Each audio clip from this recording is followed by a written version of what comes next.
Okay, YouTube people, here we are in the DCS Focke-Wulf 190 Dora again, and this time we're going to start up, taxi, take off, fly a circuit, and then land.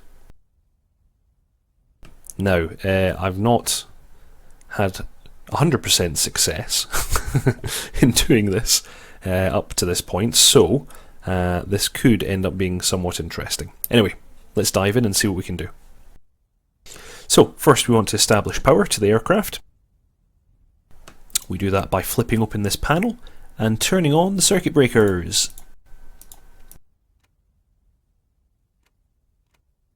Big black buttons turn equipment on, little red buttons turn them off. Okay, that's the battery on and all the instruments and whatnot powered. Next, we want to select both magnetos on, and we want to open both the forward and the rear fuel pumps. We want to make sure that the automatic engine control is on, which is this lever in the pushed in position. We want to make sure that the throttle is in the start position. You can do that by holding Alt and pressing Home.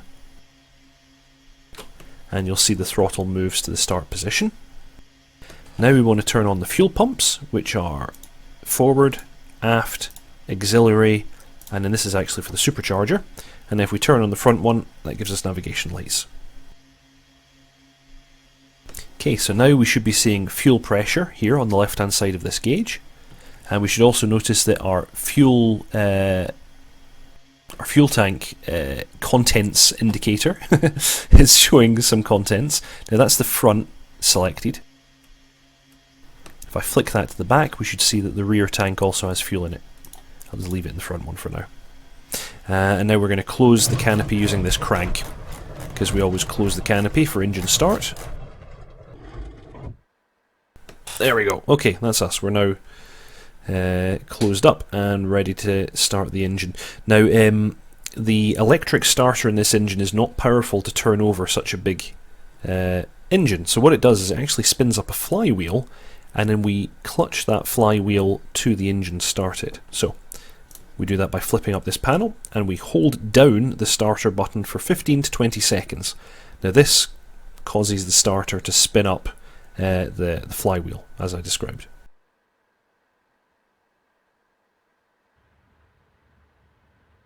And you'll hear that sound, that faint sound, that's the flywheel. That means it's at about the right speed.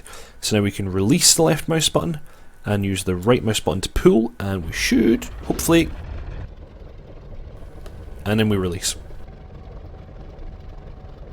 Okie dokie, engine's running. Now we're going to turn on the oxygen. That's the oxygen regulator on, and we're going to set flaps for takeoff. Currently, these indicators here, the left and right ones, green mean the main landing gear is down. The middle one of your flaps, green means fully extended. If we press this yellow button, we will get the takeoff setting. It'll take a little while to actually reach that.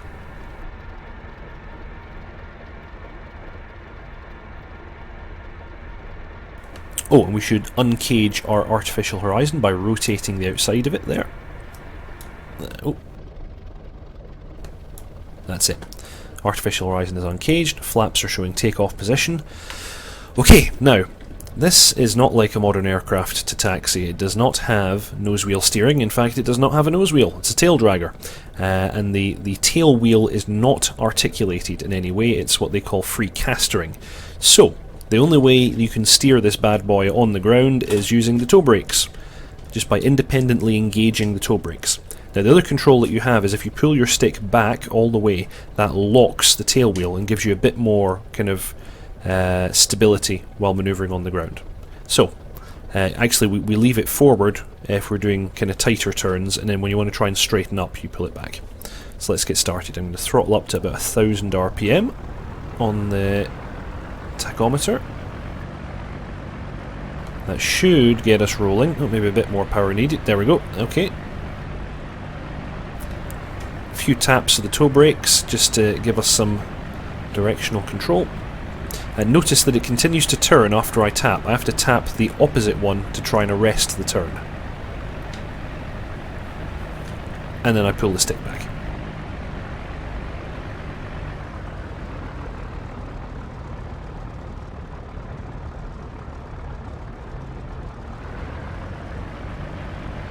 So yeah, you really have to pay attention when you're manoeuvring this thing on the ground.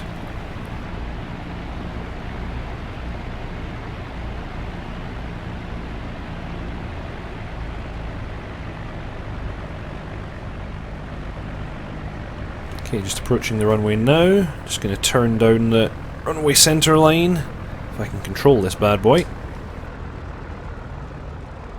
Now, because of engine torque, you have to advance the throttle very slowly for takeoff.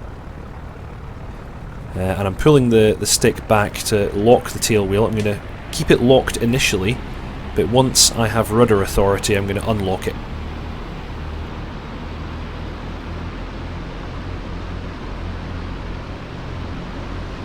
Okay, I'm letting go of it now, and I'm going to start trying to use the rudder, which is not going very well so far.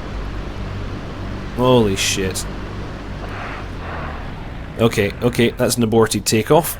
That did not go so well, but nobody died, so that's something at least. Yeah, I think I maybe let go of the stick back pressure a little early. Okay, let's give this one more try.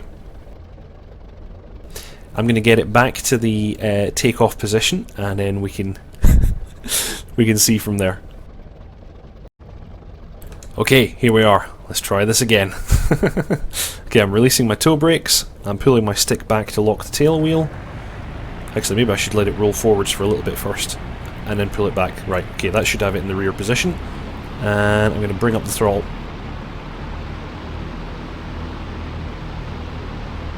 Yeah, I'm going to let it build up a bit more speed this time before I release the back pressure.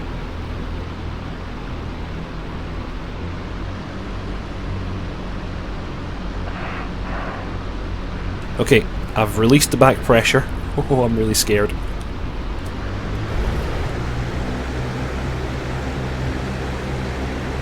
Okay, we're airborne. Everything still seems to be attached to the aircraft. Holy shit.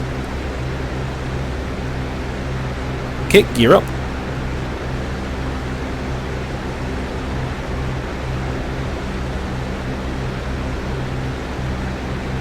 And flaps up.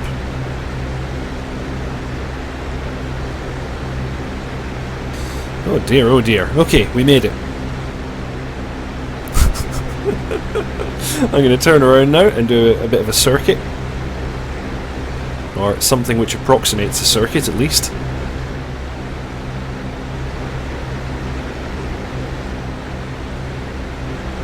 And I build up the speed to about 400 kilometers an hour and then hold it about there.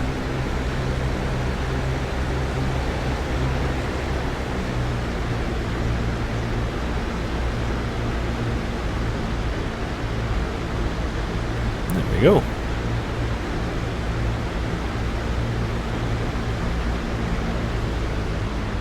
Apologies for the poor airmanship being displayed here.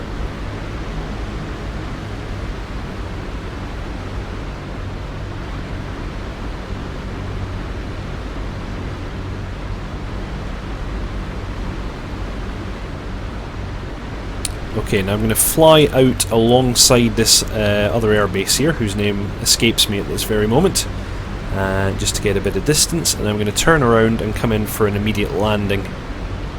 Now that's where it's going to get very interesting, because this aircraft, this is the long nose version of the Focke-Wulf 190.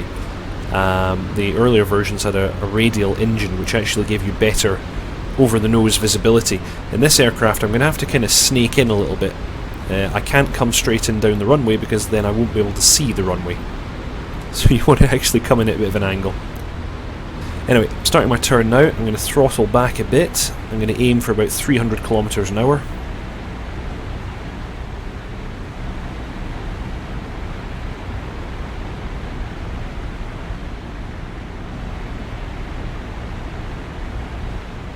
Just letting the speed bleed off slowly.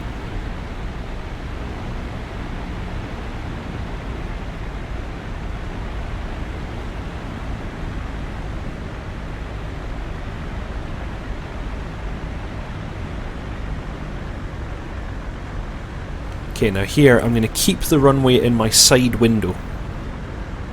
I'm not actually going to try and completely line up at first. because that way I actually get a bit of visibility on it. And I'm going to use my first stage of flaps.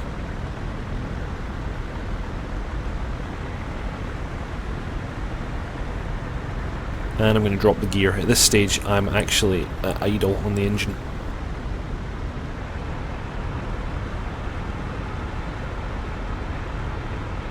Okay, I'm going to swap sides now on the runway, because otherwise I'm going to end up going completely past it. And I'm going to go to full flaps.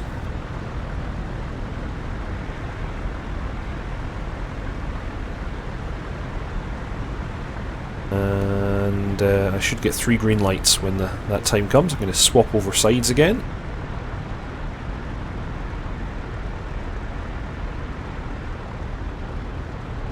Give it just a little bit of throttle, because all that flap is starting to slow me down.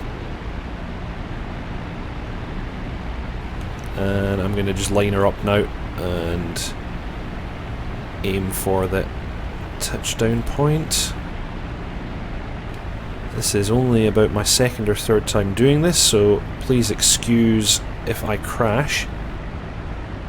I want to be touching down at about 200 knots, I think.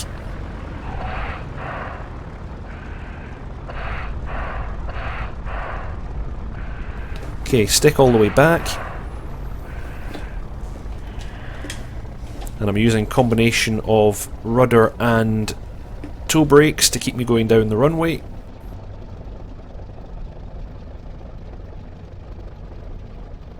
And I'm just dabbing both toe brakes in an effort to slow myself down, and that was actually surprisingly good. I think that's the best I've done.